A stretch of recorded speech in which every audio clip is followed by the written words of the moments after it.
Around the world, different countries can't agree on where borders actually are. Some of these disagreements have been going on for decades. Right now in 2026, several of these disputes are heating up in unexpected ways. There are more than 150 active territorial disputes happening right now around the world. That's way more than most people know about. Some involve nuclear-powered countries. Some involve huge amounts of money and resources. In July 2026, China and the Philippines had 3 separate clashes in just 1 week near Scarborough Shoal.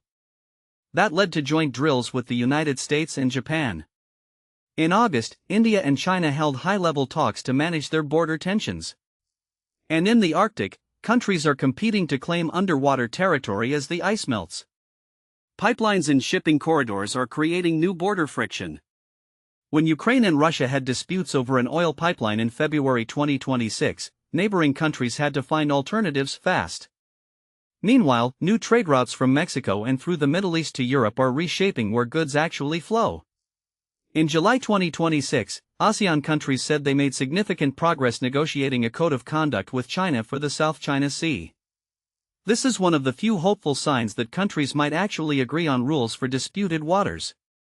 Over the next 6 to 12 months, we'll probably see the South China Sea remain tense but with ongoing diplomatic talks.